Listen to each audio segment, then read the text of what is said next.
आपली संस्कृती, आपले संस्कार सदा राहू दे आपल्या सोबत. भारताच्या महान ग्रंथांचे आणि काव्यांचे संपूर्ण संकलन. सबस्क्राईब करा तिलक.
मुनि विनती करते, मस्तक चरणों में धरते. सुर नर मुनि विनती करते, मस्तक चरणों में धरते. नमः नमः भवतारिणी जय देवी, श्री हरि की प्रियकारिणी. जय जय महालक्ष्मी माता, जग जननी सिंधु सुजाता, भक्तों की प्रियकारिणी.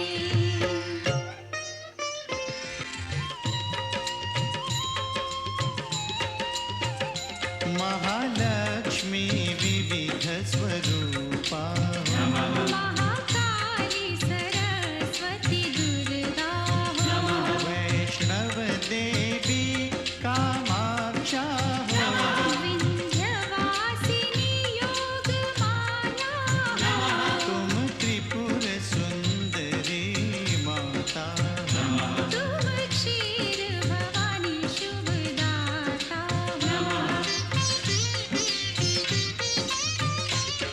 तुम्ही नव दुर्गा, तुम्ही दश विद्या. तुम्ही नव दुर्गा, तुम्ही दश विद्या. तुम्हारी माया न जाए जानी महालक्ष्मी जगत कल्याणी.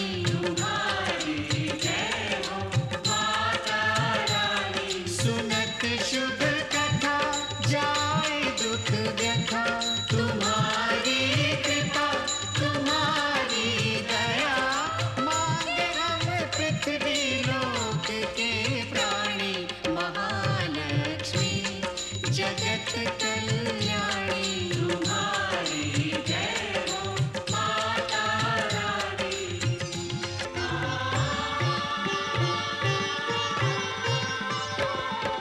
ब्रह्मा विष्णु महेश्वर ठाड़े कर जोरे. शेष सुरेश नारद, गुण गावे तोरे.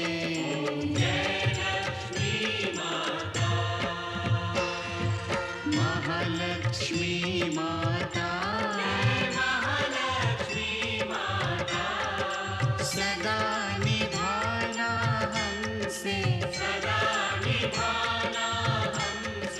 स्नेह भरा नाता. जय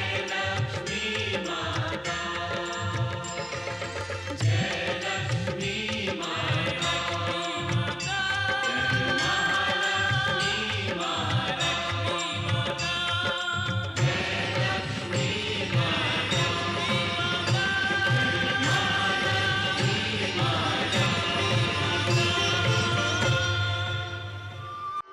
धन्य आहात महादेव, आपण धन्य आहात.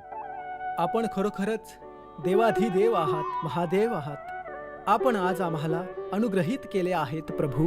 हे देवर्षी, मी स्वतःच एक तपस्वी आहे, त्यामुळेच प्रत्येक तपस्वीचा आदर करतो. तर मी देवगुरु बृहस्पती आणि भार्गव शुक्राचार्य यांचा अनादर कसा करू शकेन? जसे आत्म्याला अग्नी भस्म करू शकत नाही, वायू सुकवू शकत नाही आणि पाणी भिजवू शकत नाही, तसेच तपस्वींना अग्नी जाळू शकत नाही. वायू आणि वर्षेचा सुद्धा यांच्यावर काही प्रभाव होत नाही.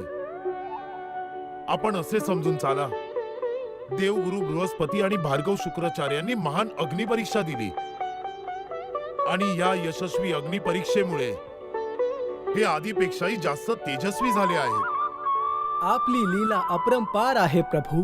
नारायण नारायण.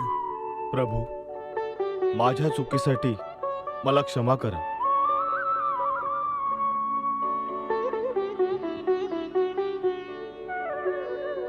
राहिला विषय त्रिगुणांचा, तर मी स्वतःच आपल्याला सांगू शकतो देवर्षी की मी त्रिगुणातीत नाहीये, कारण क्रोध माझा स्वभाव आहे. त्रिगुणातीत तर केवळ क्षीरसागर स्थित शेषशाही भगवान विष्णू आहेत, जे माझेही प्रभू आहेत. सागर लक्ष्मीची निर्मिती त्यांच्यासाठी केली गेली आहे. त्यामुळे हे देवगुरु बृहस्पती, भार्गव शुक्राचार्य आणि देवर्षी नारद, आपण तिघेही भगवान विष्णू जवळ जा. परंतु आम्हाला त्यांची परीक्षा घ्यावी लागेल का?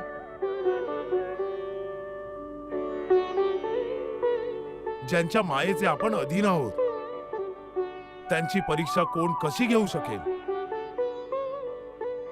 जे पण काही घडते त्या लीलाधराचीच ही सगळी लीला आहे. आपण सगळे असे समजून घ्या की प्रभू आपल्या सगळ्यांचीच परीक्षा घेत आहेत.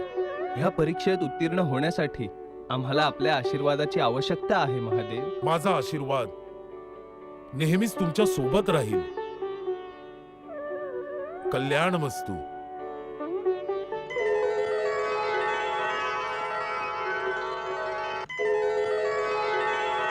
नारायण नारायण. प्रणाम भगवान विष्णू. गुरुश्रेष्ठ, नका करू यांना प्रणाम. भार्गव, आपल्या सारख्याच ऋषी मुनींनी यांना आदर आणि सन्मान देऊन घमंडी बनवले आहे. एवढेच नाही, हे तर स्वतःलाच देव समजू लागले आहेत. आपल्यामुळेच, केवळ आपल्यामुळेच ही संपूर्ण सृष्टी या विष्णूची भक्ती करते. अन्यथा ह्याला कोणी विचारणारही नाही. ह्या विष्णूला शक्ती तर आपल्यासारख्या भक्तांची भक्तीच प्रदान करते. मग जे दुसऱ्यांच्या भक्तीचे याचक आहेत, त्यांना असुर आणि असुर गुरु नमस्कार का करतील? हा विष्णू ढोंगी आहे, पाखंडी आहे. त्यामुळे आमच्या आगमनानंतरही हे झोपण्याचे ढोंग करून शेषशय्येवर झोपला आहे. हा सगळं ऐकतो आहे की मी काय बोलतोय. देवी, भार्गव शुक्राचार्य तर कठीण परीक्षा घेत आहेत. हे देवर्षी, हे देवगुरु, आपण ह्याची परीक्षा घेऊ इच्छिता? पण मला याची परीक्षा घेण्याची काहीच आवश्यकता नाहीये. कारण मी याला या आधीच ओळखले आहे. परंतु आपण ह्या पाखंड्याला ओळखले नाहीये. हा विश्वासघातकी कपटी आहे. नारायण नारायण. महामायावी आहे हा. ह्यानेच असुरांना धोका दिलाय. ह्यानेच वराह रूप धारण करून हिरण्यकशिपूला भ्रमित करून त्याचा वध केला आहे. ह्या कपटीने नरसिंहाचा कपट वेश धारण करून हिरण्यकशिपूचा वध केला आहे. त्यावेळी असुर काहीच करू शकले नाहीत. परंतु मी सोनेरी संधी गमावू शकत नाही. मी विष्णूचा बदला घेईन. बघताय ना देवी, शुक्राचार्यांची जीभ कशा प्रकारे विषारी सापासारखी भगवान विष्णूंना दंश करण्यासाठी बेचैन झाली आहे. ज्याप्रमाणे शुक्राचार्य आणि बृहस्पतींनी ब्रह्मदेव आणि महादेवाची परीक्षा घेतली, त्याचप्रमाणे आता भगवान विष्णूंची परीक्षा होत आहे. फरक एवढाच आहे की निष्पक्ष भावनेने ही परीक्षा व्हावी. त्यासाठी देवगुरूंच्या स्थानावर असुर गुरु शुक्राचार्य या नाटकाचे सूत्रधार बनले आहेत. असुरांचा गुरु असण्याच्या नात्याने मी या विष्णूचे आता अस्तित्वच मिटवून टाकेन आणि समस्त लोकांना हे दाखवून देईन की विष्णू सर्वव्यापी नाहीयेत. त्यांचं अस्तित्व कुठेच उरलेलं नाहीये. नारायण नारायण, देवांचे अस्तित्व कोणी मिटवू शकते का? जर ते देव नाहीयेत तर नक्कीच नश्वर आहेत. ह्यावेळी मी हेच सिद्ध करणार आहे. मी आता लगेच ह्या कपटी विष्णूचा वध करणार आहे. हो, मी या कपटी विष्णूचा वध करणार आहे. विष्णू!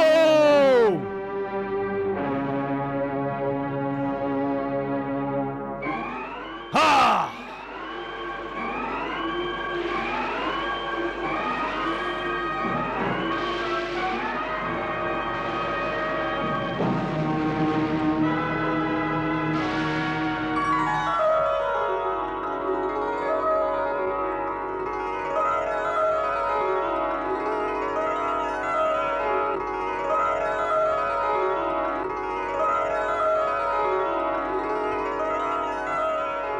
हे सर्वेश्वर, आपण भार्गव शुक्राचार्य आणि आम्हा दोघांना क्षमा करा. भार्गव शुक्राचार्यांनी आपली घोर निंदा करून आणि आम्ही त्या निंदेला दुजोरा देऊन भयंकर पाप केले आहे. क्षमा करा प्रभू, क्षमा करा आम्हाला. हे देवर्श्री, क्षमा तर मी मागितली पाहिजे. झोपेमध्ये अचेतन असल्याने मी आपल्या सगळ्यांचा अपमान केला. हे भार्गव, हे देवगुरु, हे देवर्श्री, मी विधिवत आणि आपल्या योग्यतेनुसार आपले स्वागत आणि आदर सत्कार नाही करू शकलो. त्यामुळे मी आपल्याकडून क्षमेची याचना करतो. हे काय बोलताय प्रभू? भक्तांकडून भगवान कशी क्षमा मागू शकतात? आपल्यासारख्या ऋषीमुनींनी, महात्म्यांनी माझे मोठेपण वाढवले आहे.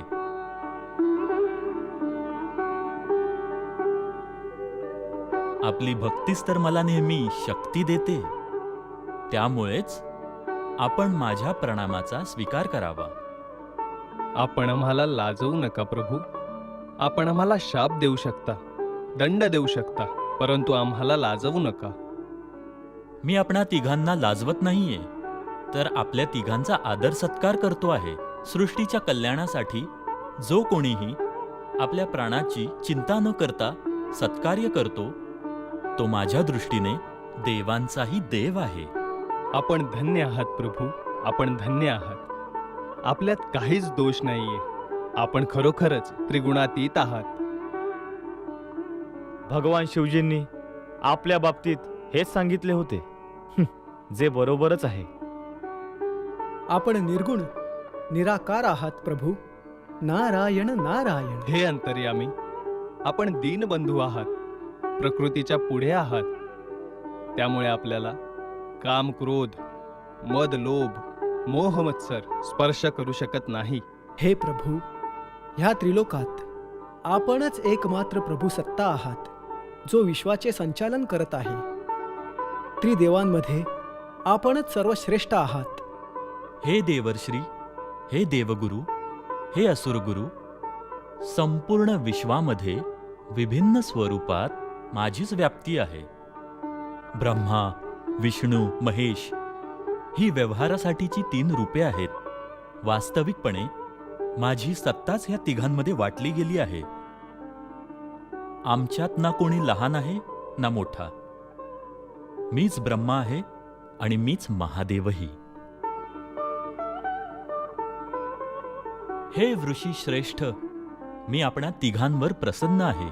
मागा, कोणताही वर मागा. वरदानाच्या अपेक्षेने आम्ही आपल्याकडे आलो नाहीये. आमची अशी इच्छा आहे की समुद्र मंथनातून प्रकट झालेल्या देवी लक्ष्मीला आपण आश्रय द्यावा. हे देवगुरूंनो, देवी लक्ष्मी माझेच रूप आहे. सृष्टीच्या निर्माणासाठी मी त्यांना निर्माण केले आहे. देवी लक्ष्मी माझाच आधार आहे. मी पुरुष आहे तर लक्ष्मी माझी प्रकृती आहे. मी ब्रह्म असेन तर तीच माझी माया आहे. हे महात्म्यांनो, विश्व जगत जननी शिवाय पूर्णच होऊ शकत नाही. देवी महालक्ष्मीच पराशक्ती दुर्गा आहे, योगमाया आहे, महाकाली आहे, सरस्वती आहे. ती सौंदर्याने परिपूर्ण प्रकृती आहे, मानवतेने नटलेली संस्कृती आहे. तिच्याच आश्रयाने संपूर्ण जगाचे निर्माण आणि विस्तार होत असतो. आपली लीला अपरंपार आहे प्रभू. देवी लक्ष्मी फक्त आपल्याच योग्य आहे. आता आम्हाला आज्ञा द्या प्रभू. आपल्या आणि देवी लक्ष्मीच्या होणाऱ्या शुभविवाहाचा शुभ समाचार देवता आणि असुरांना सांगायचा आहे.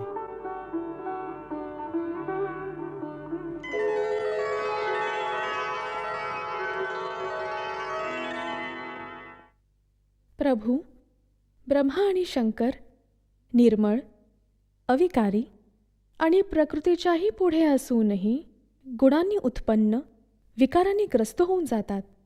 परंतु विष्णू नेहमीच अविकारी राहतात. प्रभू, हे तीनही रूपे आपल्याच रूपातून प्रकटली आहेत. देवी महालक्ष्मी, ब्रह्मा आणि शिवामध्ये माझा आणि आपला दोघांचाही अंश आहे. माझं निर्विकार पुरुष रूप आणि आपलं विकारांनी युक्त असं प्रकृती रूप. पण विष्णू केवळ माझ्या अंशातून माझीच प्रतिछाया बनून प्रकट झाले आहेत. त्यामुळेच ते नेहमी त्रिगुणातीत आहेत. प्रभू, आपल्या या लीलेला आपणापेक्षा अधिक उत्तम कोण जाणू शकतो? प्रणाम देवी लक्ष्मी. नारायण नारायण. प्रणाम देवी लक्ष्मी.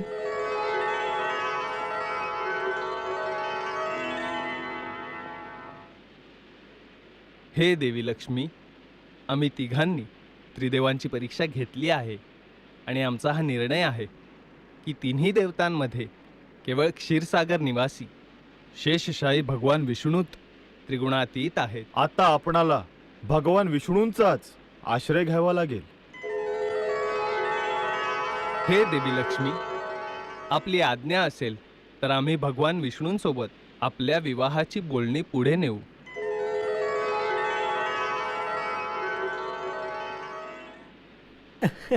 नारायण नारायण.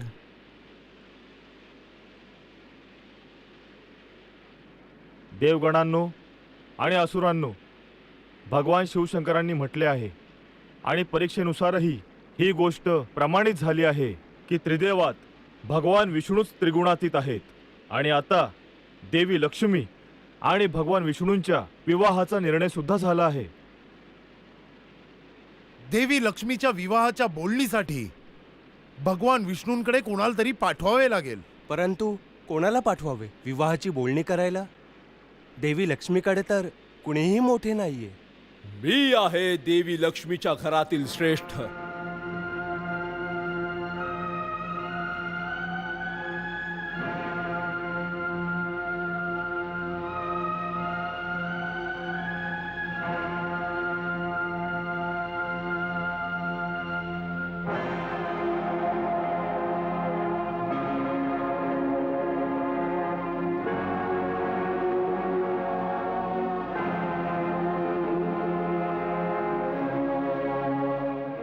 आपण कोण आहात? देवी लक्ष्मीचे आपण कोण आहात? मी आहे समुद्रराज.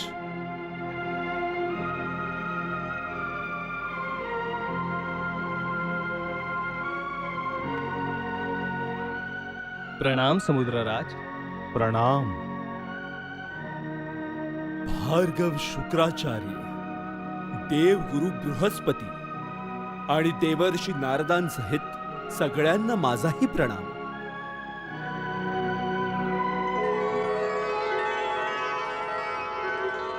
मी समुद्रराज आहे. देवी लक्ष्मी समुद्राच्या गर्भातून प्रकटली आहे.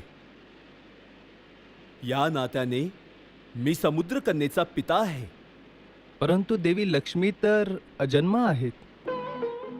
पित्याचे दायित्व पार पाडण्यासाठी जन्म देणेच आवश्यक नाहीये. देवी लक्ष्मी समुद्रातून प्रकट झालेली असल्याने माझीच मुलगी म्हणून ओळखली जाईल. किंवा मीच हिचा पिता असेल तर कन्यादानही मलाच करावं लागेल. आणि विवाहाची बोलणी करण्याच्या हेतूने विष्णूंना भेटण्यासाठी मलाच जावं लागेल. हे सागरराज, आपण प्रत्यक्षात देवी लक्ष्मीचे पिता नाहीयेत. त्यामुळे विवाह संबंधी बोलणी करण्याआधी देवी लक्ष्मीची अनुमती घ्यायला पाहिजे. हो हो, अनुमती घेतली पाहिजे. अवश्य, आपला विचार सुयोग्य आहे.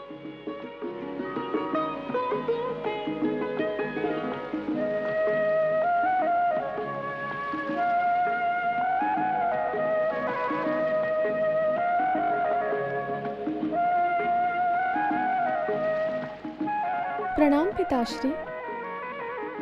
प्रणाम देवी. आपण मला मुलगी मानला आहे आणि मुलगी पित्याला प्रणाम करत असते. पिता मुलीला प्रणाम नाही करत, तिला आशीर्वाद देतात. हे देवी, श्रेष्ठ आपल्या कनिष्ठांना आशीर्वाद देतात. आणि जोपर्यंत आपण आपल्या दैवी रूपात आहात, आपण माझ्यासाठी मोठ्याच आहात. त्यामुळे मी आपल्याला ह्या दैवी रूपात असताना आशीर्वाद देऊ शकत नाही.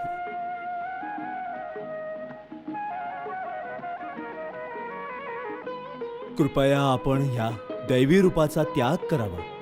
तेव्हाच मला आपल्याला आशीर्वाद देण्याचा अधिकार प्राप्त होईल. तथास्तु.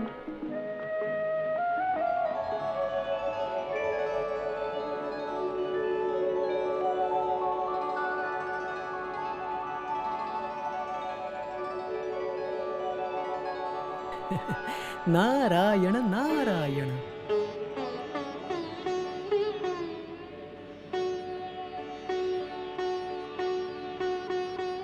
पिताश्री, आता तरी आपल्या मुलीला आशीर्वाद द्या. कल्याण वस्तू.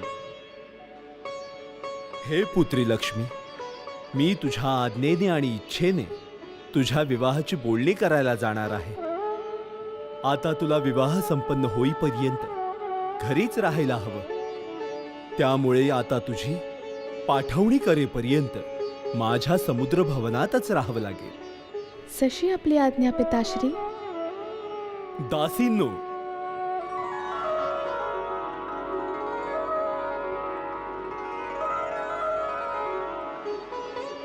आज्ञा राजन. माझ्या कन्या लक्ष्मीला समुद्र भवनात घेऊन जा आणि तिच्या विवाहाची तयारी करा.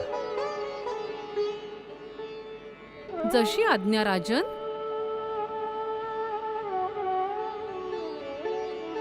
यावे राजकुमारीजी.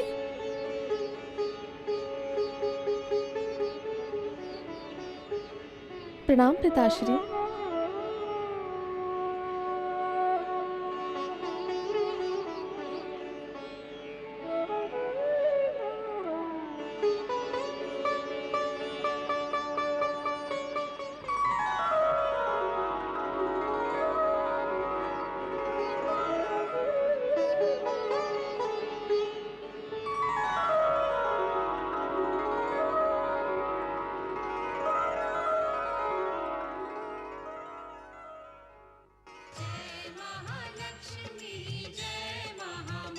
जय सिंधु सुता, जय विष्णु प्रिया, हम पे रख